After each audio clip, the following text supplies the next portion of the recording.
La mañana había amanecido con ese tipo de luz que solo existe en Cancún durante los primeros días de octubre, cuando el calor todavía besa la piel pero el aire comienza a insinuar el cambio. Daniela se despertó en la camarota del yate Fortuna, con las manos apoyadas sobre el vientre de 6 meses, sintiendo los movimientos suaves de su hijo. O su hija. Aún no sabían. Fernando había insistido en no conocer el sexo del bebé, algo que Daniela encontraba extraño, considerando cuántas otras cosas en su matrimonio ya no eran como deberían ser. A través de la ventana redonda de la camarota, podía ver el Caribe extendiéndose hacia el horizonte, ese color turquesa que parecía irreal, pintado por alguien que no había visto nunca el agua real. Daniela llevaba 18 años viviendo en Cancún, desde que llegó a los 23 años como recepcionista en un hotel de 5 estrellas. Conocía cada matiz del mar, cada cambio de color que indicaba profundidad, peligro o seguridad. Hoy, sin embargo, el agua se veía diferente, más fría, más ajena. Fernando estaba en la cubierta superior. Ella lo sabía. Siempre se levantaba antes que ella. Siempre necesitaba ese tiempo solo con su café amargo y sus teléfonos. 2 teléfonos. Uno para los negocios, decía él. Otro para... Daniela no sabía para qué era el otro. Se incorporó lentamente, apoyándose en los codos. El embarazo la había hecho torpe, y cada movimiento requería un cálculo mental. 7 meses atrás, cuando vio el resultado positivo de la prueba de embarazo en el baño de su casa, Fernando había sonreído. Ese era el Fernando que ella recordaba, el hombre que la había llevado a bailar a canciones en vivo en la avenida Tulum cuando apenas se conocían, el hombre que tocaba su mejilla como si fuera porcelana. Pero ese Fernando había desaparecido. Daniela pasó sus dedos por su cabello castaño oscuro, intentando peinarlo con los dedos. No se había maquillado en semanas. No le importaba. Fernando tampoco parecía notar, o tal vez sí notaba, y simplemente no le importaba que ella supiera que notaba. La ducha del yate era ridículamente lujosa, con presión de agua tibia que caía como lluvia. Mientras el agua golpeaba su piel, Daniela permitió que sus pensamientos vagaran hacia la conversación de la noche anterior. Fernando había mencionado casualmente que Valentina iba a unirse a ellos en el viaje. Solo por un día, había dicho. Valentina era la nueva coordinadora de eventos de su empresa, una mujer de 32 años, con ese tipo de belleza que no requería esfuerzo. Cabello rubio platinado, ojos verdes, la clase de presencia que hacía que los camareros olvidaran tomar las órdenes. Solo por un día, había dicho Fernando. Daniela conocía el tono de esa frase. Era el mismo tono que usaba cuando mentía sobre llegar tarde a casa. El mismo tono que usaba cuando decía que un viaje de negocios era realmente un viaje de negocios. Se vistió con un vestido de lino blanco que le había quedado grande. La maternidad le había dado curvas, pero el amor conjugal había desaparecido mucho antes de que su cuerpo comenzara a cambiar. Se miró en el espejo de la camarota y casi no se reconoció. Sus ojos, que alguna vez habían sido brillantes, ahora tenían ese color apagado de alguien que esperaba lo peor y no se sorprendería cuando llegara. Cuando subió a la cubierta, Fernando estaba tomando café, solo. El mar estaba perfectamente calmo, como si hubiera sido pulido durante la noche. Había 2 tazas de café en la mesita de ratán. «Buenos días», dijo Fernando sin mirarla. «Buenos días». Daniela se sentó con cuidado, evitando los movimientos bruscos. El médico le había recomendado reposo, que evitara estrés. Como si fuera posible evitar el estrés, cuando tu marido de 10 años miraba constantemente su teléfono con una expresión que no era de amor. «¿Dormiste bien?», preguntó Fernando. «Más o menos. El bebé estuvo activo». «Bien. Una palabra». Una palabra para responder a una frase que contenía toda su existencia actual. Daniela cogió la taza de café. Estaba tibia, no caliente. Llevaba tiempo esperándola. A las 10 de la mañana, un bote rápido se acercó al yate. Valentina subió riendo, con un movimiento fluido que sugería años de práctica en este tipo de embarcaciones. Llevaba un bikini de color coral que resaltaba su bronceado, y su cabello mojado se pegaba a su espalda. Cuando vio a Fernando, su sonrisa se volvió más grande, más verdadera. «Hola, nene», dijo, abrazándolo. El abrazo duró 2 segundos más de lo que requería un saludo profesional. «Valentina, qué bueno que viniste», respondió Fernando, y Daniela escuchó la mentira nuevamente. No era solo que viniera, era que hubiera venido. «Ah, Daniela», dijo Valentina, notando por primera vez a la esposa embarazada sentada en la esquina de la cubierta. «¿Qué embarazo te ves? Debe ser agotador». Fue dicho con la dulzura exacta necesaria para que sonara como una observación amable, pero Daniela escuchó la verdad debajo.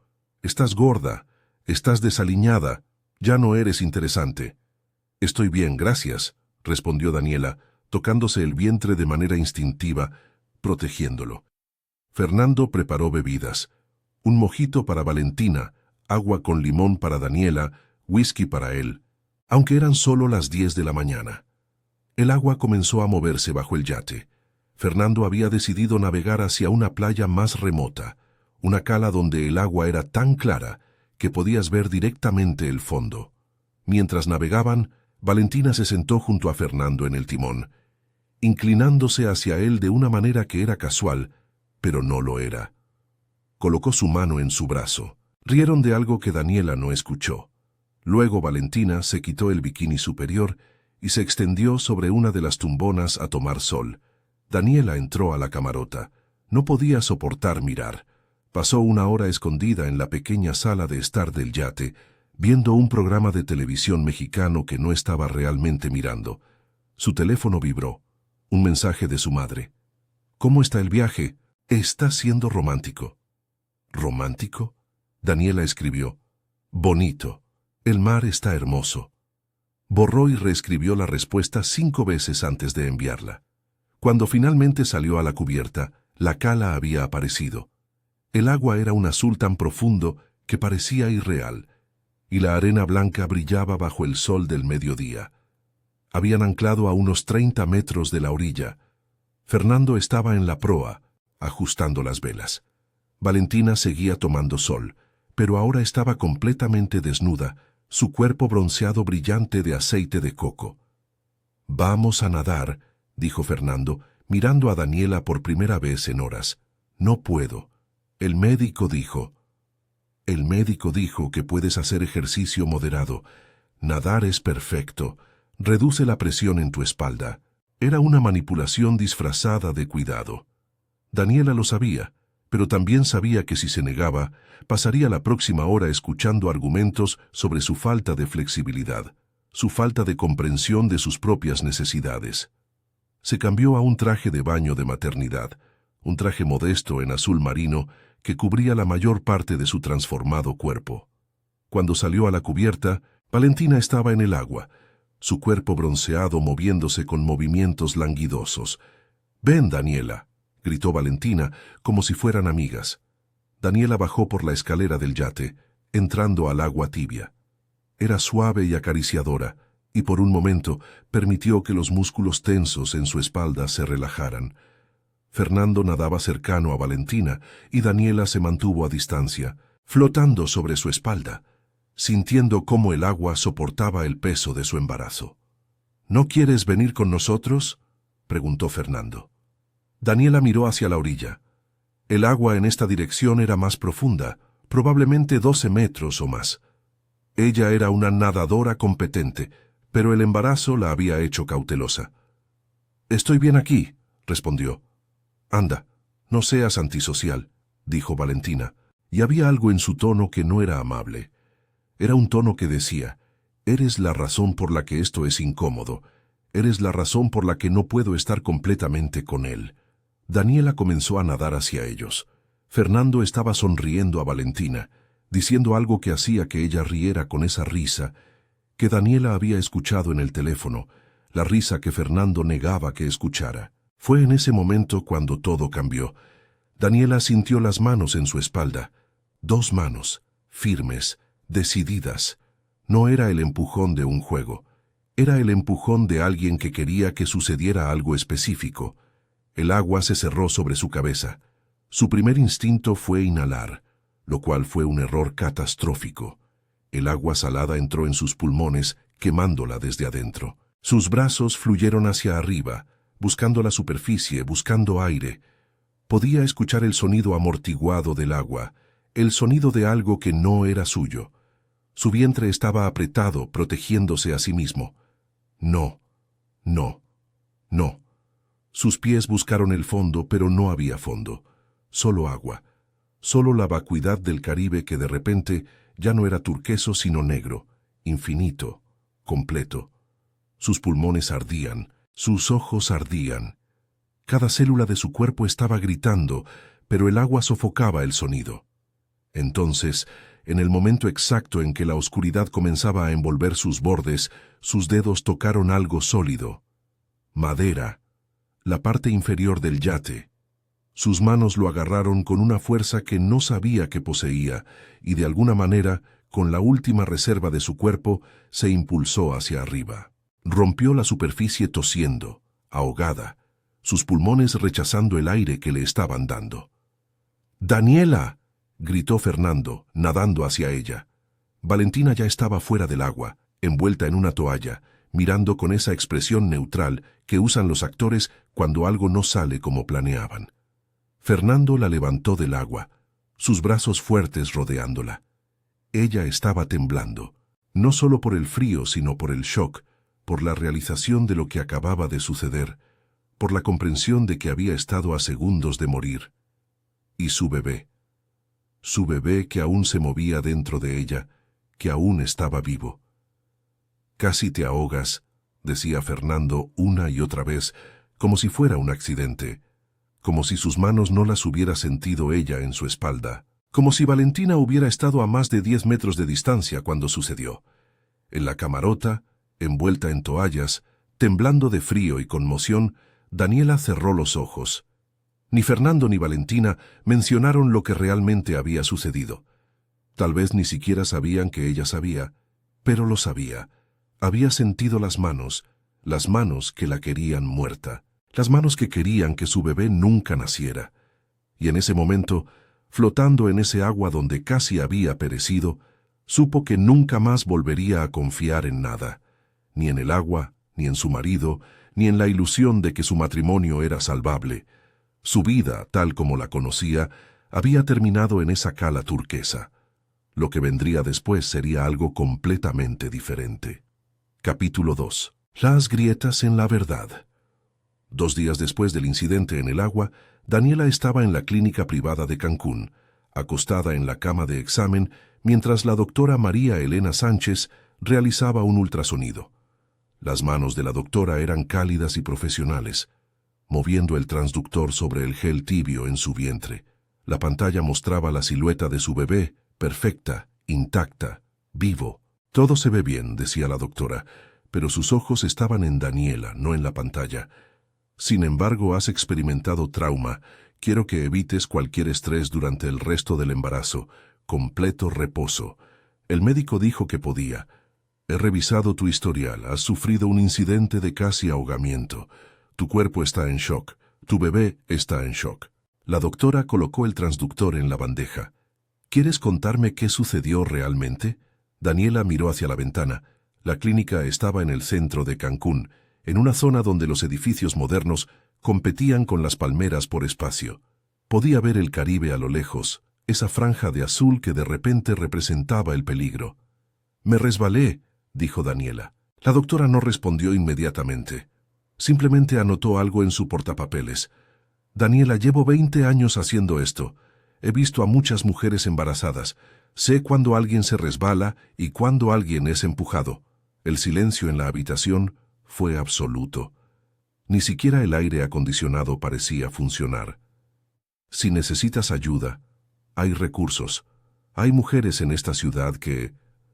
«No», cortó Daniela. «Fue un accidente. Realmente fue un accidente». Pero mientras mentía podía sentir las manos que sabía exactamente a quién pertenecían. Cuando salió de la clínica, Fernando estaba esperándola en el coche, un Mercedes plateado que había comprado 3 meses atrás. Conducía hacia casa en silencio, una mano en el volante, la otra en su teléfono. ¿Está todo bien? ¿El bebé? Preguntó sin apartar la vista de la carretera. Todo está bien. Bueno, otro monosílabo, otra muerte pequeña en su matrimonio. Su casa estaba en un condominio cerrado en la zona hotelera, un lugar que Daniela había amado cuando se mudaron allí hace 5 años. Era una casa blanca y moderna, con vistas al mar, con una piscina y un jardín que ella mantenía con obsesión meticulosa. Flores de hibisco rojo, bugambilias púrpuras, orquídeas blancas que florecían solo en ciertas épocas del año. Dentro, la casa era el reflejo de su matrimonio, perfecta en la superficie, vacía en el interior. Daniela se fue a la habitación y se acostó. El médico había recomendado reposo, así que eso es lo que haría. Reposo, que era un eufemismo para aislamiento. Reposo, que era lo que hacían las mujeres cuando no querían enfrentar la realidad. A través de la ventana de la habitación podía escuchar a Fernando en su oficina en la planta baja, hablando por teléfono. Su voz era suave, pero su tono revelaba todo. No, cariño, no puedo hablar ahora. Ella está aquí arriba. Cariño, Daniela había sido cariño una vez, hace mucho tiempo. Te veo mañana en el hotel. Habitación 412, a las 3. Daniela cerró los ojos. Las siguientes semanas fueron una sucesión de días grises. Daniela se quedó en casa, en la habitación, eventualmente en la cama. Fernando seguía con su vida, yendo al trabajo, llegando tarde, olor a otro perfume en su ropa. No era tan obvio que no lo notara. Era obvio que él creía que Daniela no lo notaba, lo cual era casi peor. Su madre, Elena, vino a visitarla. Elena era una mujer de 65 años que había criado sola a Daniela después de que su padre las abandonara cuando Daniela tenía 8 años. Elena trabajaba en la recepción del mismo hotel donde Daniela había conocido a Fernando. Cuando vio el estado de su hija, su cara cambió. «¿Qué le pasó a tu matrimonio?», preguntó Elena sentándose en el borde de la cama. «Nada, solo estoy cansada». «Mi amor, no nací ayer. Conozco esa mirada. Es la mirada que mi madre tenía cuando tu abuelo comenzó a verla. De esa manera». Daniela no respondió. Simplemente permitió que su madre le tomara la mano. «Si necesitas algo, cualquier cosa, me lo dices», dijo Elena apretando sus dedos. Después de que su madre se fue, Daniela se levantó de la cama por primera vez en una semana. Caminó hasta la oficina de Fernando. Sabía la contraseña de su teléfono. Fernando había cometido el error de escribirla en un post-it pegado a su monitor, pensando que nadie la vería. El teléfono contenía exactamente lo que esperaba. Mensajes, cientos de mensajes, fotografías, conversaciones que establecían un patrón claro de infidelidad que se remontaba a casi un año. Pero había algo más. Había algo que hizo que la sangre se congelara en sus venas. Un mensaje de Valentina, fechado una semana antes del viaje al yate. «Cuando termine esto tendremos todo. El dinero, la casa, todo. Solo tienes que seguir el plan». Y la respuesta de Fernando: «Está casi completamente embarazada. Será fácil. Será fácil». Daniela leyó el mensaje 10 veces, esperando que las palabras cambiaran, que su significado se alterara. Pero no, era claro, era inequívoco. Era la prueba de lo que ella ya sabía, que lo que sucedió en el yate no fue un accidente, y que su marido había planeado hacerla desaparecer. Sus manos comenzaron a temblar. El teléfono casi se cae. Ella estaba en el escritorio de Fernando, una habitación que olía a su colonia y a sus mentiras, y de repente todo se sintió irreal, como si estuviera dentro de una película que estaba sucediendo a otra persona. Pero era su vida, era su muerte planificada, era su bebé, la vida que llevaba dentro, que había sido destinada a no existir. Fotografió los mensajes con su propio teléfono. Sus manos no estaban temblando más, ahora estaban firmes, impulsadas por algo que era más fuerte que el miedo. Era la furia. Era la determinación primitiva de una madre que protege a su hijo no nacido. Cuando escuchó la puerta de la garaje abrirse, Daniela volvió a poner el teléfono exactamente donde lo había encontrado y regresó a la cama. Se acostó bajo las sábanas, su corazón latiendo como el de un animal atrapado. Fernando subió las escaleras. Abrió la puerta de la habitación. —¿Estás despierta?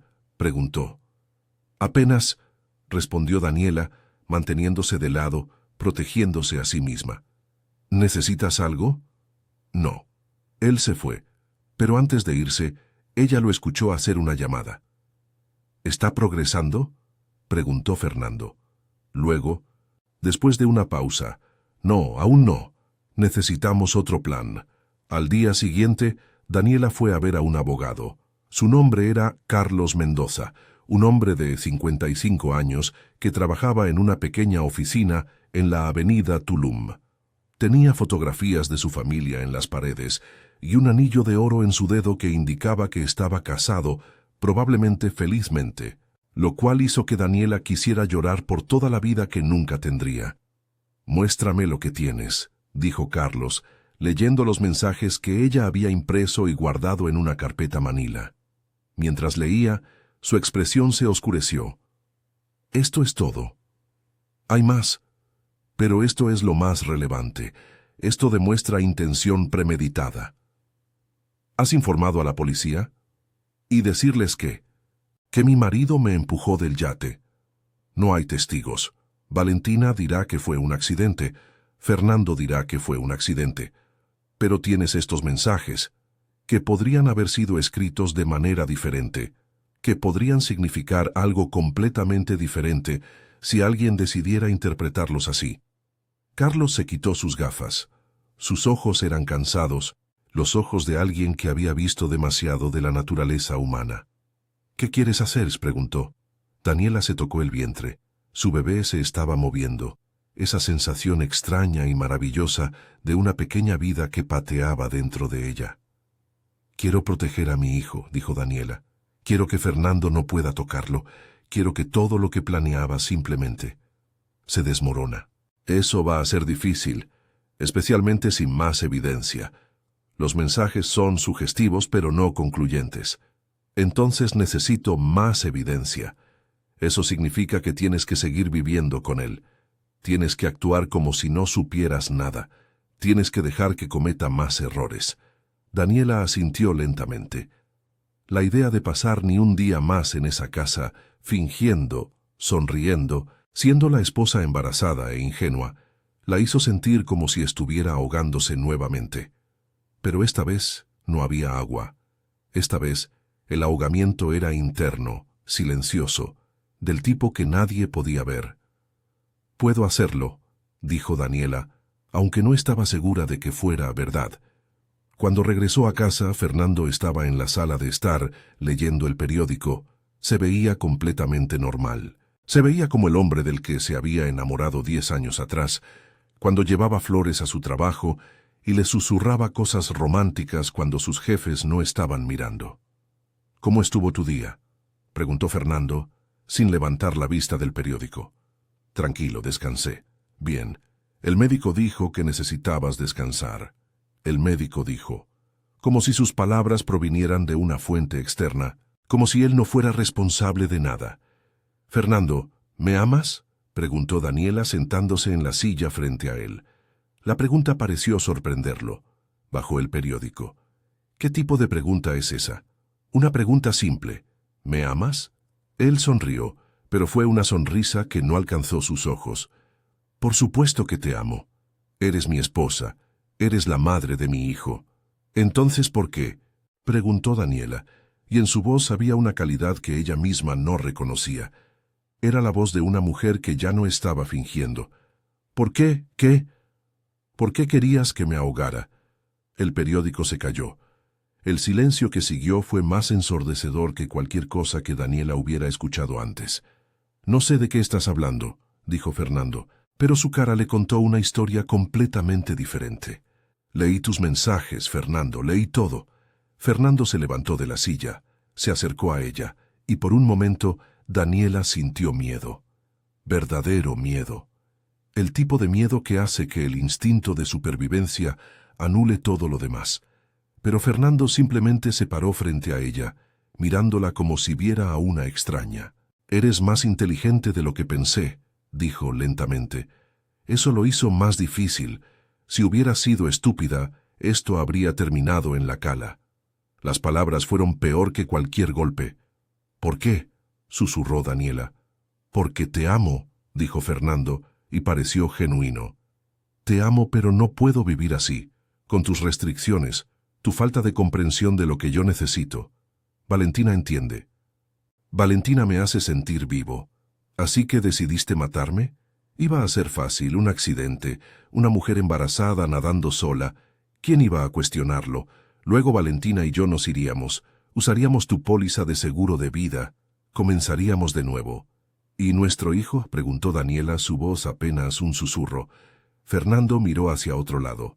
No sé, dijo honestamente. No lo había pensado tan lejos. Esa fue la prueba más devastadora de todas. No era la infidelidad, no era el plan para matarla, era que él no había considerado que el hijo que ella llevaba era su responsabilidad, su vida, su futuro. Para Fernando era solo un obstáculo. Voy a dejarte, dijo Daniela levantándose con dificultad. ¿A dónde irás? Lejos de aquí, lejos de ti. No vas a irte a ningún lado, dijo Fernando, y su tono cambió. Se volvió duro, amenazante. Estás embarazada, estás indefensa. ¿A quién le va a creer? A una mujer que ha estado en la cama durante semanas, que posiblemente está experimentando depresión posparto incluso antes de dar a luz. Daniela comprendió en ese momento que estaba atrapada de una manera que iba más allá de las paredes físicas de la casa. Estaba atrapada en un sistema que no la creería, en una sociedad que simpatizaría más con un hombre acusado de crimen que con una mujer embarazada que acusaba. Pero ella tenía sus fotografías, tenía sus evidencias, tenía la verdad. Esa noche, después de que Fernando se durmió, Daniela llamó a su madre. «Mamá, necesito que vengas ahora». «¿Qué sucede? ¿Estás bien?» «No, no estoy bien, pero vendrás mañana, ¿sí? Y traerás el coche de tu novio, el que tiene maletero grande». Elena no hizo preguntas. Esa era una de las cosas que Daniela siempre había amado de su madre. Sabía cuándo era el momento de hacer preguntas y cuándo era el momento de actuar. «Estaré allí a las 8 de la mañana», dijo Elena. Esa noche Daniela durmió en la habitación de huéspedes. Durmió profundamente, sin sueños, el sueño de alguien que ha tomado una decisión y está en paz con ella. A las 7 de la mañana empacó 2 maletas, cambios de ropa, documentos, fotografías de cuando su matrimonio aún significaba algo. Dejó todo lo demás. La casa, los muebles, el arte en las paredes. No la valía la pena. Cuando Fernando se despertó, se encontró con una nota en la mesa de noche. «He ido a visitar a mi madre. Voy a estar aquí por un tiempo». Fernando la llamó una vez, luego otra vez, luego dejó de llamar. En el coche de la madre de Elena, conduciendo hacia la casa de su madre en la parte antigua de Cancún, donde vivía desde que Daniela tenía memoria, Daniela finalmente permitió que el llanto la alcanzara. Lloró por el matrimonio que no era, lloró por el hombre que pensó que era Fernando, lloró por todos los años que había desperdiciado creyendo que el amor era suficiente. Pero cuando el llanto pasó, quedó algo más, una claridad, una determinación, una furia tranquila.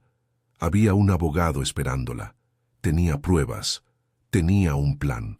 Lo que vendría después cambiaría todo lo que ella creía que sabía sobre venganza, justicia y la capacidad de una mujer para levantarse cuando parecía que todo la había derribado. Capítulo 3. La verdad emerge. La oficina de Carlos Mendoza olía a café fuerte y a documentos legales.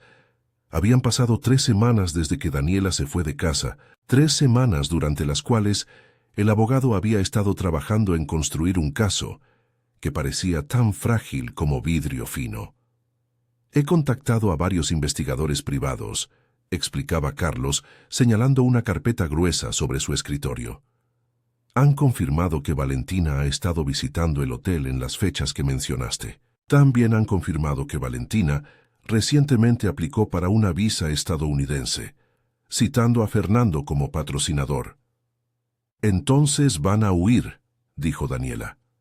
«Probablemente. Pero eso no es nuestro problema ahora. Nuestro problema es que necesitamos más que mensajes de texto para demostrar intención criminal en el incidente del yate. ¿Qué si hablo con la doctora? Ella es la que dijo que me habían empujado. Su testimonio sería hearsay. No sería admisible en un tribunal penal, pero podría ser admisible en un procedimiento civil de divorcio. Daniela estaba en la semana 32 de su embarazo. Su barriga era una montaña, su espalda estaba constantemente adolorida y tenía reflujo cada vez que comía algo más fuerte que pan tostado. Pero había tenido que seguir adelante.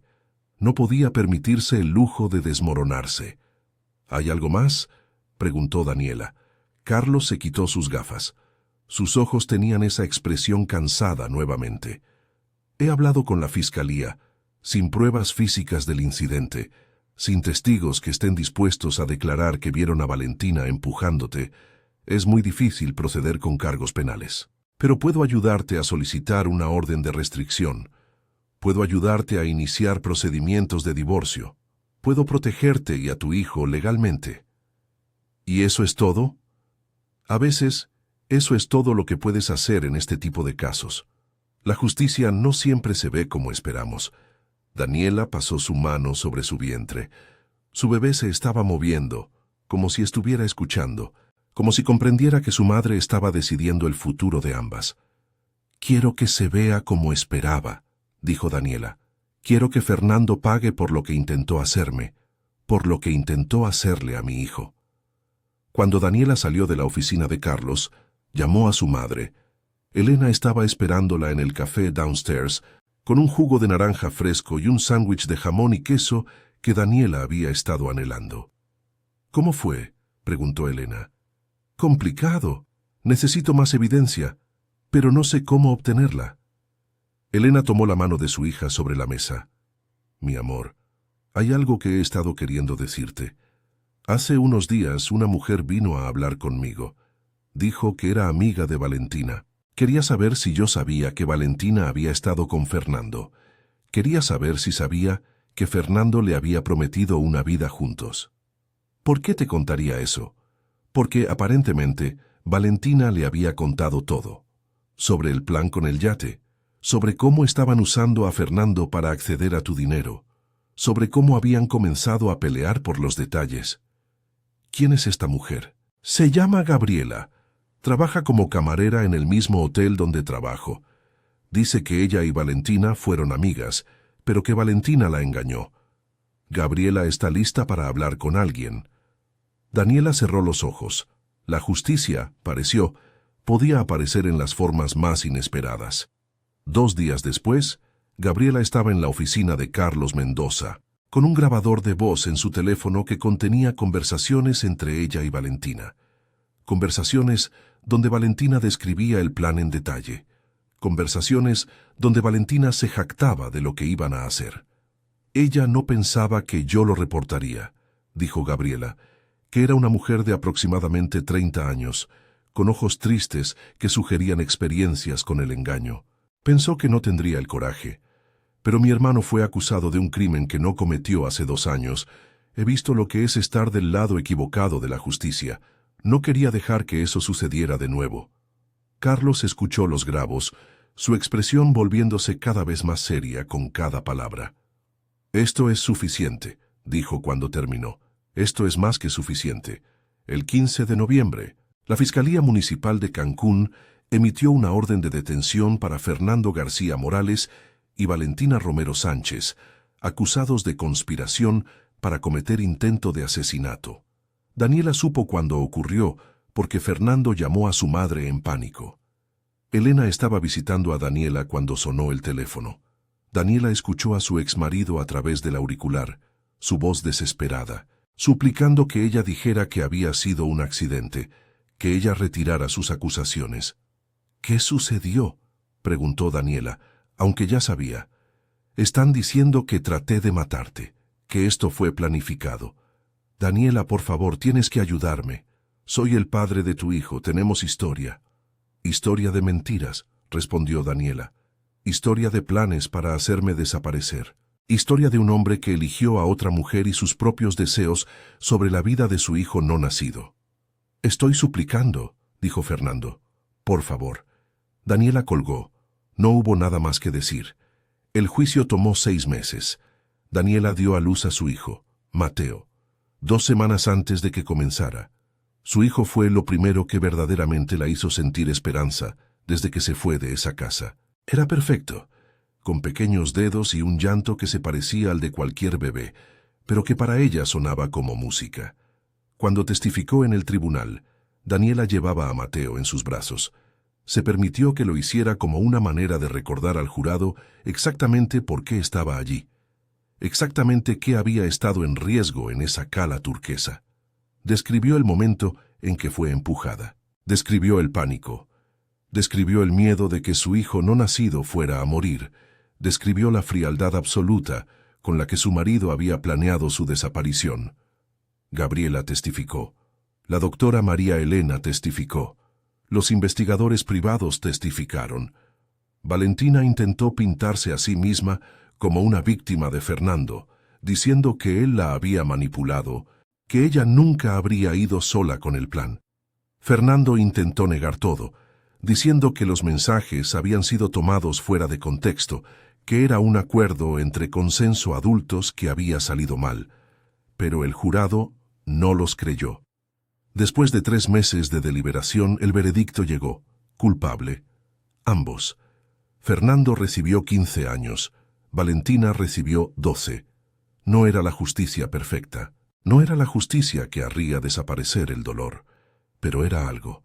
Era un reconocimiento oficial de que lo que habían hecho estaba mal, de que la vida de Daniela importaba, de que la vida de su hijo importaba. 2 años después del juicio, Daniela estaba en una pequeña escuela en Playa del Carmen enseñando inglés. No era lo que había imaginado para su vida, pero era honesto, era seguro, y le permitía ser una madre presente para Mateo. Su madre vivía con ella. Juntas habían creado una vida que era más pequeña que la que había tenido antes, pero infinitamente más auténtica. No había lujos, no había casas con vistas al mar, pero había amor. Había seguridad, había un futuro. Un día, después de que Mateo se quedó dormido, Daniela se sentó en el pequeño balcón de su apartamento y miró hacia el océano. El agua estaba calma esa noche, invitadora, sin amenazas. Había tiempo atrás, ella había creído que el viaje al yate era el peor día de su vida, pero luego comprendió que ese día fue también el día que comenzó a salvarse.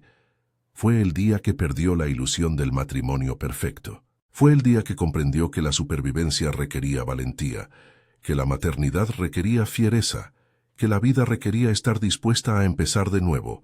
Su teléfono vibró. Un mensaje de Carlos Mendoza. Se ha negado la apelación de Fernando.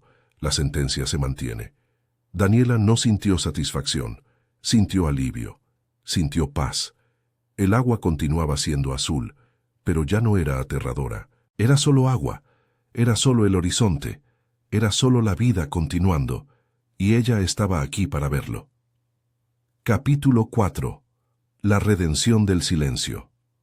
6 años después del yate, Daniela estaba en la oficina de una agencia literaria en la avenida Paseo Cancún, discutiendo la publicación de sus memorias. No había querido escribir el libro, había querido olvidar. Pero sus amigas, las personas que habían estado a su lado durante esos años oscuros, habían insistido que su historia necesitaba ser contada. No para la venganza, había dicho su terapeuta, la doctora Alejandra Domínguez, sino para la sanación, tuya y de otras mujeres que están en situaciones similares. Así que Daniela escribió sobre el miedo, escribió sobre la traición, escribió sobre la lentitud agonizante de esperar justicia en un sistema que no siempre funciona, y escribió sobre cómo, de alguna manera, se había encontrado nuevamente en las grietas de su propia historia. Mateo, ahora de 7 años, estaba en la escuela. Era un niño brillante, empático, con los ojos de su madre, pero la determinación de alguien que sabía que la vida no era fácil. Daniela le había contado la verdad hace un año, cuando Mateo cumplió 6 años, y preguntó por qué su padre no venía a visitarlo. «Tu padre hizo algo malo», había dicho Daniela, sentándose con su hijo en la sala de estar de su pequeño apartamento. Intentó lastimar a tu mamá y el tribunal decidió que tenía que ir a la cárcel por eso. ¿Me quería lastimar a mí también?, preguntó Mateo, con la lógica clara de un niño. Sí, respondió Daniela honestamente, pero no lo permitió. Tu mamá te protegió. Mateo había pensado en esto durante un largo momento. Luego había preguntado, ¿eres fuerte? Sí, mi amor, había respondido Daniela. Soy muy fuerte, y tú también lo serás. La presentación del libro fue en una librería en el centro de Cancún. Daniela estaba nerviosa. Había gente que conocía en la audiencia, colegas del hotel donde había trabajado, personas que habían escuchado historias sobre ella que probablemente tenían opiniones sobre si era víctima o mentirosa. Elena estaba en la primera fila, radiante de orgullo. Carlos Mendoza estaba allí también, sonriendo como si fuera su propia hija quien estuviera presentando un libro. Gabriela estaba allí, la mujer cuya coraje había hecho posible la justicia. Daniela se paró en el podio, miró hacia la audiencia, vio a una madre joven sosteniendo a su bebé, con las mismas cicatrices emocionales que Daniela reconocía de su propio reflejo. Vio a un grupo de trabajadores sociales, claramente interesados en los detalles de cómo el sistema de protección funcionaba. Vio a un periodista que estaba tomando notas. Empezaré con una pregunta, dijo Daniela, su voz más fuerte de lo que había imaginado. ¿Cómo defines el silencio? ¿Es la ausencia de sonido o es la presencia de miedo? La audiencia estaba tranquila. Pasé años en silencio. Silencio de una mujer que sabía que algo estaba mal, pero no tenía las palabras para decirlo. Silencio de una mujer que fue empujada al agua y ni siquiera estaba segura de si lo que sucedió fue real o imaginado. Silencio de una mujer cuyo matrimonio se desmoronaba mientras ella fingía que todo estaba bien. Y cuando finalmente rompí ese silencio, el mundo no inmediatamente giró a mi alrededor. La justicia no vino rápidamente. Tuve que luchar. Tuve que confiar en gente que no conocía. Tuve que ser valiente cuando lo que quería era desaparecer. Daniela hizo una pausa. Pasó su mano sobre el libro en el podio. Este libro es mi ruptura del silencio. Es mi declaración de que lo que sucedió no fue mi culpa, que el hecho de que haya estado embarazada no fue un debilitamiento, sino una fortaleza, que el amor por mi hijo me dio el coraje que mi propio miedo nunca podría haber proporcionado. Este libro es mi redención, pero más importante, es un recordatorio de que cada mujer que se siente atrapada, que se siente silenciada, que se siente como si nadie la creyera, no está sola. Cuando terminó de hablar, hubo un silencio real, no el de la ausencia de sonido, sino el de la comprensión. Luego la audiencia comenzó a aplaudir. En los meses siguientes, el libro se convirtió en un bestseller en México. Se fue a través de múltiples ediciones. Las mujeres le escribían historias similares. Historias de hombres que se volvieron extraños en sus propios hogares. Historias de planes secretos. Historias de supervivencia. Daniela comenzó a dar charlas en universidades. Comenzó a trabajar con una organización de derechos de las mujeres. Comenzó a transformar su propio dolor en acción. Un año después de que se publicó el libro, Daniela recibió una carta. La remitente no estaba en el sobre. Cuando abrió la carta, vio una letra que reconocía inmediatamente. Era de Fernando. He estado leyendo tu libro.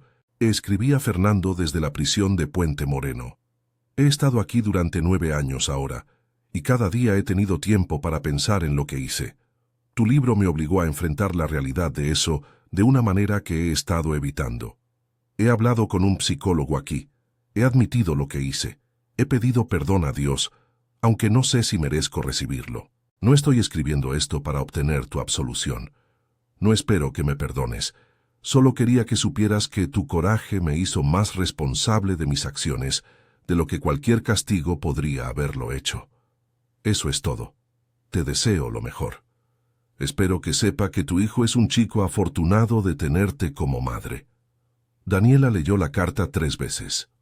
No lloraba, simplemente la leyó, y luego la quemó en el fregadero de su cocina, viendo cómo las palabras se convertían en ceniza. ¿Quién era?, preguntó Mateo, que entraba en la cocina en busca de un refrigerio. Nadie importante, respondió Daniela. Y era verdad. Fernando ya no era importante. El incidente en el yate ya no era importante. Lo que era importante era Mateo. Era el futuro que ella había construido. Era la vida que seguía adelante, a pesar del intento de detenerla. El último capítulo de la vida de Daniela en Cancún se escribió en un día ordinario, 6 meses después de la presentación del libro. Estaba en la playa con Mateo construyendo un castillo de arena. El niño estaba siendo meticuloso, presionando la arena en una forma de cubo de juguete, luego volteándolo cuidadosamente. «Mamá, ¿tienes miedo del agua?», preguntó Mateo mirando al océano. Daniela pensó en la pregunta. «No, mi amor. Tenía miedo, pero el miedo fue solo una parte de mi vida, no toda mi vida». «Cuando eras pequeña, ¿alguien intentó lastimarte en el agua?». «Sí, mi amor, pero fue hace mucho tiempo, y estoy aquí ahora. Estoy a tu lado. Estoy segura». Mateo asintió, como si esto fuera información perfectamente razonable. «Quiero construir un castillo muy, muy grande», dijo Mateo, «tan grande que nadie pueda lastimarlo». Daniela sonrió, aunque había lágrimas en sus ojos. «Entonces construyamos un castillo», dijo. Pasaron la tarde construyendo. Construyeron torres y muros. Construyeron un foso que llenaron con agua del océano. Construyeron un castillo que era hermoso y frágil y temporal. Cuando llegó la ola, el castillo se disolvió de nuevo en la arena. «Se rompió», dijo Mateo, inexpresivo. «Sí, pero eso está bien», respondió Daniela. «Podemos construir otro». Y así lo hicieron. Una y otra vez el océano tomaba sus castillos, y una y otra vez Daniela y Mateo comenzaban de nuevo. Cuando finalmente se fueron de la playa, cuando el sol estaba bajo y el cielo era de color naranja y púrpura, Mateo sostenía la mano de su madre. «Mamá, voy a ser fuerte como tú», dijo Mateo. «Eres fuerte como yo», corrigió Daniela, «porque eres mi hijo, y porque sobreviviste conmigo incluso antes de nacer». 10 años después del yate, Daniela estaba viviendo en un pequeño pueblo en las afueras de Playa del Carmen. Se había mudado hace 3 años, necesitando distancia del océano, del hotel donde había conocido a Fernando, del lugar donde su vida había tomado ese giro obsceno. El pueblo era tranquilo. Tenía una plaza central con una iglesia de color blanco, tiendas pequeñas, gente que se conocía desde hace generaciones. Daniela enseñaba en una escuela local, vivía en una casa con un pequeño jardín, y tenía una vida que era profundamente ordinaria. Mateo estaba en la secundaria. Era un joven sensible y brillante, interesado en literatura y en justicia social. Estaba considerando estudiar leyes cuando creciera, inspirado por las historias de su madre sobre Carlos Mendoza, sobre cómo la ley, imperfecta como fuera, podría ser un instrumento de cambio. Elena había fallecido hace 2 años, pacíficamente en su sueño. Daniela la extrañaba todos los días, pero también estaba en paz. Su madre había visto a Daniela convertirse en una mujer fuerte, había visto a su nieto crecer seguro, y había visto el libro convertirse en un instrumento de cambio. Elena había muerto sabiendo que su hija estaría bien. Un día, Daniela recibió noticias del mundo exterior. Fernando había muerto en prisión. Una infección simple que se volvió complicada. Estaba en los periódicos solo una línea. Hombre condenado por conspiración para cometer asesinato muere en custodia. Daniela no sintió satisfacción, no sintió alivio, simplemente sintió una especie de cierre. La persona que Fernando había sido, el hombre que había planeado su muerte, ya había desaparecido hace años. La muerte física era solo un formalismo administrativo. Cuando Mateo regresó de la escuela ese día, Daniela no le dijo nada. Simplemente le hizo su comida favorita, mole con pollo, y pasaron la tarde juntos leyendo en la sala de estar. La vida de Daniela no fue un cuento de hadas con un final perfecto. No fue una historia de venganza satisfactoria, donde los malos fueron castigados exactamente como merecían. Fue una historia de supervivencia cotidiana. Una historia de una mujer que fue empujada al agua y aprendió a nadar. Una historia de una madre que eligió vivir, que eligió proteger a su hijo, que eligió transformar su trauma en sabiduría. Sus memorias continuaron vendiendo. Fueron adaptadas a una serie de televisión. Fueron traducidas a 10 idiomas. Mujeres de todo el mundo le escribían diciendo que el libro las había salvado, que las palabras de Daniela les habían dado el coraje de dejar a hombres violentos, de romper el silencio, de comenzar de nuevo. Y cada carta, cada mensaje, cada historia de una mujer que encontró su voz fue una especie de redención. El silencio, finalmente, no fue una presencia de miedo. Se convirtió en ausencia. Y en ese espacio vacío, Daniela construyó una vida que era completamente suya. En la noche de su 45 cumpleaños, Daniela estaba en su pequeña casa, con Mateo, ahora un joven de 18 años, a punto de partir para la universidad en la Ciudad de México. ¿Tienes miedo?, preguntó Mateo. Sí, respondió Daniela honestamente, pero es un buen tipo de miedo. Es el miedo de alguien que sabe que la vida es preciosa y que quiere vivirla completamente. Como cuando estabas embarazada de mí, dijo Mateo. ¿Tenías miedo entonces? Tenía mucho miedo, respondió Daniela, pero también tenía amor, y el amor fue más fuerte. Mateo abrazó a su madre. Voy a estar bien, le dijo, porque me enseñaste cómo estar bien. Después de que Mateo se fue a la universidad, Daniela se encontró a sí misma viviendo sola por primera vez desde antes de conocer a Fernando. Pero ya no tenía miedo de la soledad. Sabía que había diferencia entre estar sola y estar sola. Una era una conexión con uno mismo, la otra era el aislamiento. Ella eligió la conexión. Continuó escribiendo, continuó dando charlas, continuó apoyando a mujeres que estaban encontrando sus propias voces y continuó viviendo cada día con la conciencia de que estaba aquí, que había sobrevivido, que lo que Fernando había intentado hacer no había funcionado. En las noches tranquila, cuando la casa era silenciosa y el pueblo dormía, Daniela se sentaba en su pequeño balcón y miraba hacia las montañas que rodeaban su pueblo. Ya no miraba hacia el océano, no porque le tuviera miedo, sino porque había aprendido a mirar hacia otro lado. Había aprendido que no estaba definida por lo que casi la mató. Estaba definida por el hecho de que no la mató, y eso finalmente era suficiente.